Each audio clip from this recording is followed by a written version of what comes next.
একদিন মা ফাতেমাকে বলিলেন দয়ার নবী, একদিন মা ফাতেমাকে বলিলেন দয়ার নবী, তোমার আগে জান্নাতে যাবে কে ঠুরের বিবি, তোমার আগে জান্নাতে যাবে কে ঠুরের বিবি।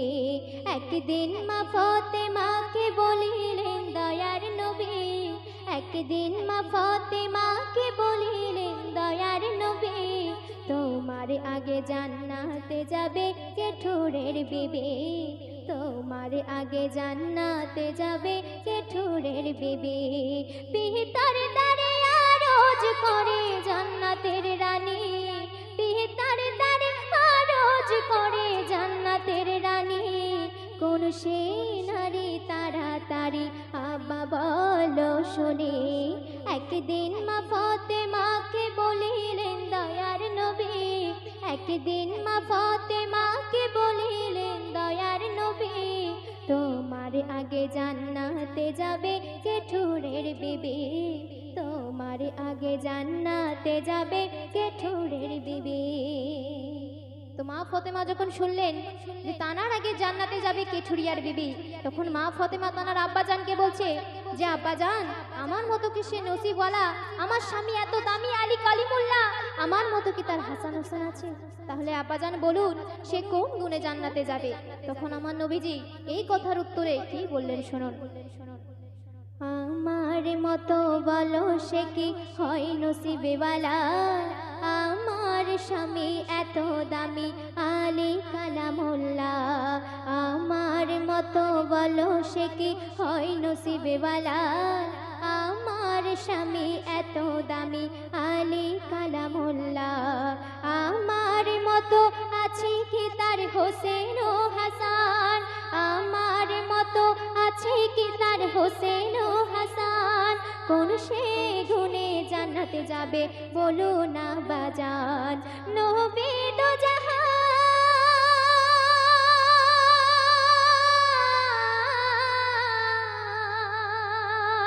নবী দো জাহান বলেন তখন শোনো ফাতেমা, স্বামীর সেবায় জান্নাতে খোদার পাবে নাজরানা। একদিন মা ফাতেমাকে বলিলেন দয়ার নবী, একদিন মা ফাতেমাকে বলিলেন দয়ার নবী, তোমার আগে জান্নাতে যাবে কে ঠুরের বিবি, তোমার আগে জান্নাতে যাবে কে ঠুরের বিবি। তো তারপরে বেটি ফাতেমা তার আব্বাজানকে বললেন যে আব্বাজান, সেই ভাগ্যবতী নারীর সাথে আমি সাক্ষাৎ করতে যাই। তাহলে তখন সেই মা ফাতেমা যখন বেটি কেঠুরিয়ার বিবির বাড়ি গিয়ে যখন বলছে, সালাম দিয়ে বলছে যে আমি নবীর বেটি ফাতেমা, আমি আপনার সাথে সাক্ষাৎ করতে এসেছি, তখন সেই কেঠুরিয়ার বিবি বলছে যে আমার স্বামী তো এখন ঘরে নেই, তাহলে আপনাকে আমি কেমন ভাবে আপনাকে আমি সম্মতি দেব? তাই সেই সম্পর্কে কবি আরো কি লিখছে শুনুন।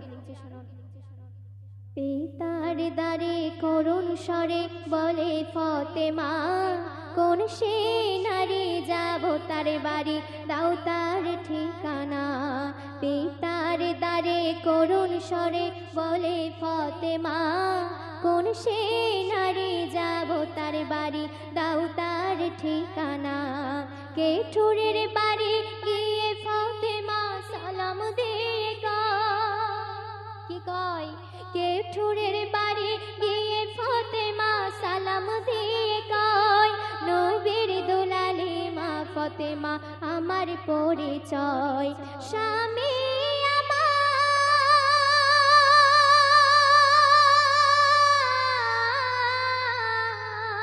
আমার, স্বামী আমার নেই ঘরে, কেমন দেব সম্মতি, কালকে তুমি এসো স্বামীর নেব অনুমতি। একদিন মা ফাতেমাকে বলিলেন দয়ার নবী, একদিন মা ফাতেমাকে বলিলেন দয়ার নবী, তোমার আগে জান্নাতে যাবে কেঠুরের বিবি, তোমার আগে জান্নাতে যাবে কেঠুরের বিবি। তো তার পরের দিনে মা ফতেমা যখন সেই কেঠুরিয়ার বিবির বাড়ি যাওয়ার জন্য রওনা হচ্ছিল, তখন পিছন থেকে হাসান বলছে যে আম্মা জান, আমাকেও নিয়ে চলো আপনার সাথে। যখন হাসানকে নিয়ে যখন সেই বেটি ফতেমা সেই কেঠুরিয়ার বাড়ি গিয়ে উপস্থিত হলেন, তখন সেই কেঠুরিয়ার বিবি বলছে যে আমি তো আপনার জন্য শুধু অনুমতি নিয়েছিলাম, তাহলে আর একজন কেন এলো? আমি একজনের জন্য ইজাজত নিয়েছিলাম, তাহলে দুজন কেন এলো? তাই সেই সম্পর্কে আরো কি লিখছে, পরের দিনে মা ফতেমা হবে রওয়ানা, কলিজার টুকরা হাসান তখন ধরিল বাইনা। পরের দিনে মা ফতেমা হবে রওয়ানা, কলিজার টুকরা হাসান তখন ধরিল বাইনা। হোসেনকে সঙ্গে করে মা ফতেমা গেল, হোসেনকে সঙ্গে করে মা ফতেমা গেল। একজনের ইজাজত ছিল, দুজন কেন এলো? জান্নাতের রানী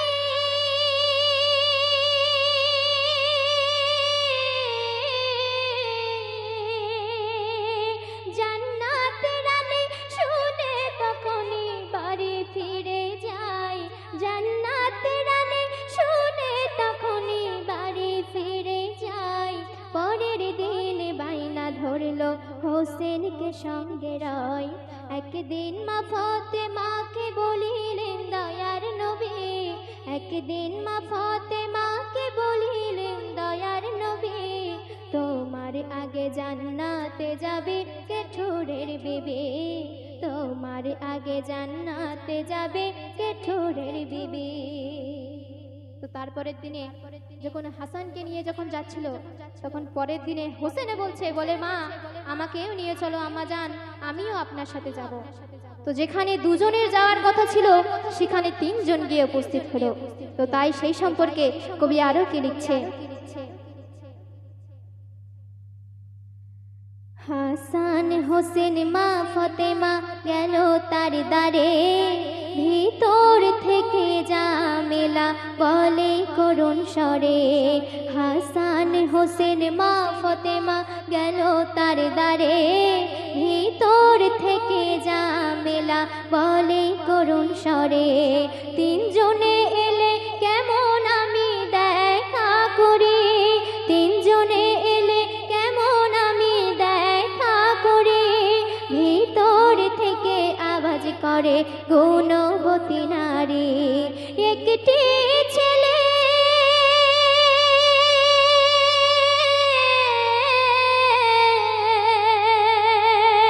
একটি ছেলের তরে আমি নিয়েছিলাম ইজাজত, আর একটি এসে হলো বড় মুসিবত। একদিন মা ফতেমাকে বলিলেন দয়ার নবী, একদিন মা ফতেমাকে বলিলেন দয়ার নবী, তোমার আগে জান্নাতে যাবে কেঠুরের বিবি, তোমার আগে জান্নাতে যাবে কেঠুরের বিবি।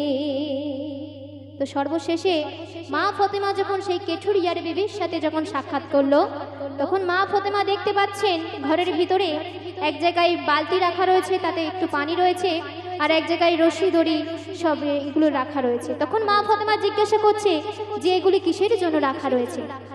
তখন সেই কেঠুরিয়ার বিবি জামেলা তখন বলছে, আমার স্বামী যখন কাঠ কেটে যখন বাড়ি আসে, এই পানি দিয়ে ওযু করে নামাজ পড়ে, তো তারপরে আমি যদি কোনো ভুল ত্রুটি করে থাকি, আমি যাতে না যেন পালাতে পারি, সেই জন্য এই দড়ি দিয়ে আমাকে বেঁধে আর এই লাঠি দিয়ে আমাকে মারে। তো তখন মা ফতেমা সেই কেঠুরিয়ার বিবির প্রতি তার স্বামীর ভালোবাসা দেখে তখন মা ফতেমা অবাক হয়ে গিয়েছিল। তাই সেই সম্পর্কে কবি লিখছেন, কেঠুরের বাড়ি মা ফতেমা পরের দিনে যায়, ওজোর পানি রশিও বাড়ি তখনই দেখা পায়। কেঠুরের বাড়ি মা ফতেমা পরের দিনে যায়, ওজোর পানি রশিও বাড়ি তখনই দেখা পায়।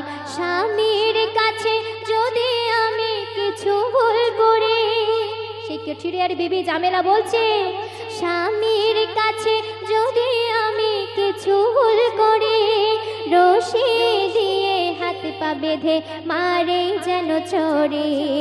আহানি সাবার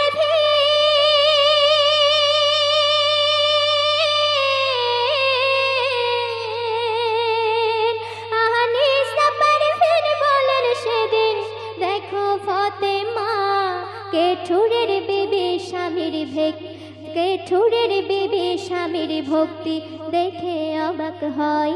একদিন মা ফতেমাকে বলিলেন দয়ার নবী, একদিন মা ফতেমাকে বলিলেন দয়ার নবী, তোমার আগে জান্নাতে যাবে কেঠুরের বিবি, তোমার আগে জান্নাতে যাবে কেঠুরের বিবি। পিতার দ্বারে আরজ করে জান্নাতের রানী, পিতার দ্বারে আরজ করে জান্নাতের রানী, কোন সেই নারী তাড়াতাড়ি আব্বা বলো শুনি। একদিন মা ফতেমাকে বলিলেন দয়ার নবী, তোমার আগে জান্নাতে যাবে কেঠুরের বিবি।